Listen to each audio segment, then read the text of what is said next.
Hello दोस्तों, कैसे हैं आप लोग। मैं भुवन रागी द लॉ टॉक्स में फिर एक बार आपका स्वागत करता हूं। दोस्तों, आज की इस वीडियो के अंदर हम एक रिसेंट नोटिफिकेशन जो कि 18 अगस्त को गवर्नमेंट ने निकाली है उसके ऊपर डिस्कशन करने वाले हैं। दोस्तों, ये जो नोटिफिकेशन है वो कंपनीज इनकॉर्पोरेशन रूल 2014 के ऊपर है, जिसके अंदर इन्होंने एक और रूल इंसर्ट कर दिया है, रूल 25B। रूल 25A जो कि एक्टिव फॉर्म की बात करता था, उसके बाद एक rule 25B physical verification of register office of a company को लेके आए हैं। दोस्तों, ये कोई नया लॉ नहीं पास किया गया है। सेक्शन 12 सबसेक्शन 9 ऑलरेडी बोलता था कि आरओसी जो है आपका ऑफिस जो है, रजिस्टर ऑफिस जो है उसको वेरिफिकेशन कर सकता है, और अगर उसको कुछ गलत लगता है तो आपकी कंपनी को बंद किया जा सकता है। तो उसके लिए इन्होंने एक रूल बना दिया, रूल 25B, जो बोलता है तो registrar based upon information and documents made available on MCA 21, मतलब MCA 21 में आपने जो भी इंफॉर्मेशन आरओसी को दी होगी वो वेरीफाई करने के लिए आरओसी आपके रजिस्टर ऑफिस में जा सकता है, विजिट कर सकता है at the address of a register office of a company, और may cause the physical verification and set register office for the purpose of subsection 9 of section 12। तो ऑलरेडी सेक्शन 12 में ये चीज मेंशन की गई है। और in presence of 2 independent witness of the locality, आसपास के जो लोग होंगे उनमें से कोई भी 2 पर्सन को वो से पूछ सकता है कि यहाँ पे ये ऑफिस है या नहीं है, या फिर लोकल पुलिस की भी वो वेरिफिकेशन में मदद ले सकता है अगर जरूरत पड़ती है। तो एक बार सेक्शन 12 हम देख लेते हैं। सेक्शन 12 जो है वो बात करता है register office of a company की। सो सबसेक्शन 1 में कहता है कि company shall with in 30 days of incorporation, जैसी कंपनी इनकॉर्पोरेट हुई 30 दिन के अंदर आपको रजिस्टर ऑफिस का एड्रेस देना जरूरी है आरओसी को, और उसके बाद all the time there after have a register office capable of receiving and acknowledging all the communication and notice as may be address to it. मतलब अगर मान लो आपने रजिस्टर ऑफिस आज बना लिया, आपको अगले महीने जाके उसको बंद नहीं करना है, उसको ऑफिस का ताला नहीं लगा हुआ होना चाहिए, मतलब वो ऑफिस हमेशा खुला हुआ रहना चाहिए। वहां पे नोटिस या कोई भी कम्युनिकेशन अगर कंपनी के साथ होती है तो वो रिसीव वहां पे होनी चाहिए, ऐसा गवर्नमेंट कहती है। अब इसका एक सबसेक्शन 9 देख लेते हैं जिसके अंडर ये रूल्स बनाए गए हैं। सबसेक्शन 9 जो है अमेंड किया गया था 2018 के अंदर ही।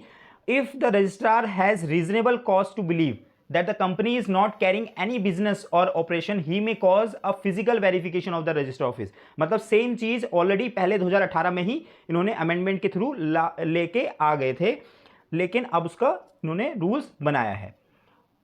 तो रजिस्ट्रार यहां पे कहते हैं कि and if any default is found to be made in complying with the requirement of subsection 1, मतलब 1 महीने के अंदर आपने रजिस्टर ऑफिस नहीं बनाया है, या फिर आप कंटिन्यूस बेसिस पे वहाँ पे नोटिस और कोई कम्युनिकेशन रिसीव एक्नॉलेज नहीं होती है, तो ही में मतलब रजिस्ट्रार में without prejudice to the provision of subsection 8।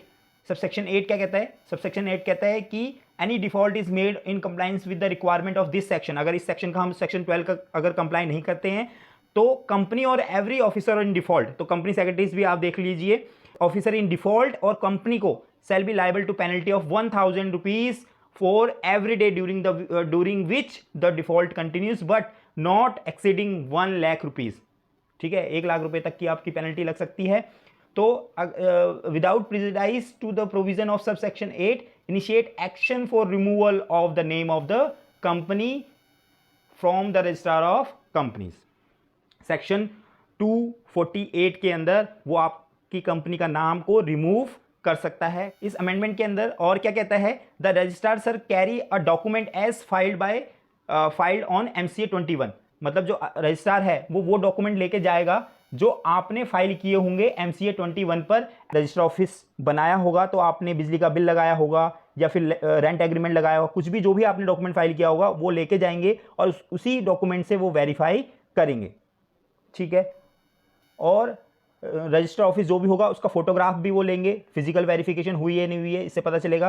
And the report of physical verification shall be prepared in the following manner. तो रजिस्ट्रार इस तरह से वो कंपनी का नाम, जो भी एड्रेस है, कब ऑथराइजेशन लेटर इशू हुआ, नाम क्या है कंपनी का, कब विजिट किया, ये सारी चीज़ें वो अपनी रिपोर्ट में मेंशन करेंगे। और कौन सा पर्सन वहाँ पे अवेलेबल था, मतलब रजिस्टर ऑफिस है तो वहाँ पे कोई ना कोई पर्सन तो होगा, तो कौन पर्सन वहाँ पे अवेलेबल था, उसका नाम, उसके father name, address, relationship with the company, वो कंपनी का एम्प्लॉय है तो क्या रिलेशन है उसका। तो ये सारी चीज़ें वो अपनी रिपोर्ट में डालेंगे फ्रेंड्स।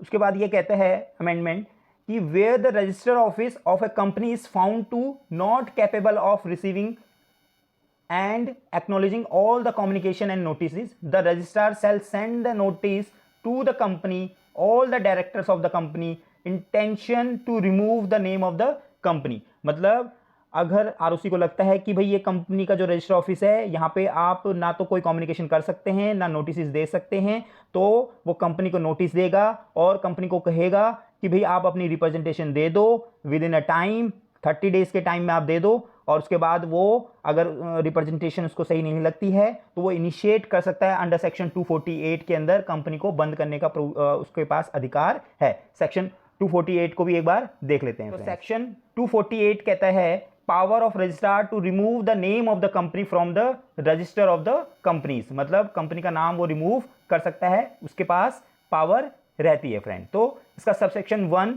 सब क्लॉज और इसका ई क्लॉज कहता है the company is not carrying any business और operations as revealed after the physical verification carried out under subsection 9 of section 12। मतलब ऑलरेडी बात कही गई है 248 के अंदर कि रजिस्ट्रार के पास पावर है, कंपनी को वो बंद कर सकता है, उसको क्लोज कर सकता है, उसका नाम हटा सकता है अगर उसने जो रजिस्टर ऑफिस उसने मेंशन किया है वो प्रॉपर नहीं है, वहाँ पे कम्युनिकेशन नहीं की जा सकती। तो इस केस में, या फिर कंपनी कोई ऑपरेशन नहीं कर रही है, तो इस केस में रजिस्ट्रार जो है अपने रजिस्टर से कंपनी का नाम हटा सकता है। तो फ्रेंड्स, अगर आपके क्लाइंट हैं या फिर आपका ऑफिस ऐसी जगह पर है जहां पर प्रॉपर कम्युनिकेशन नहीं होती है या फिर आपकी कंपनी बिजनेस नहीं कर रही है, तो आप सजग हो जाइए। आपके लिए नोटिफिकेशन है, आपको अपना रजिस्टर ऑफिस ऐसी जगह रखना है जहां पर कम्युनिकेशन हो सकती है। रजिस्ट्रार अब वेरिफिकेशन कर सकता है। तो फ्रेंड्स, आई होप ये इन्फॉर्मेशन आपको अच्छी लगी होगी। इसी तरह की इन्फॉर्मेटिव वीडियोस के साथ हम आगे भी आते रहेंगे। अभी भी आपका कोई अगर डाउट हो तो आप मुझे कमेंट कर सकते हैं, इस वीडियो को लाइक कर सकते हैं और मेरे चैनल को सब्सक्राइब करना मत भूलिएगा। तो फिर मिलते हैं, तब तक आप स्वस्थ रहे, सुरक्षित रहे। जय हिंद, बाय बाय, थैंक यू।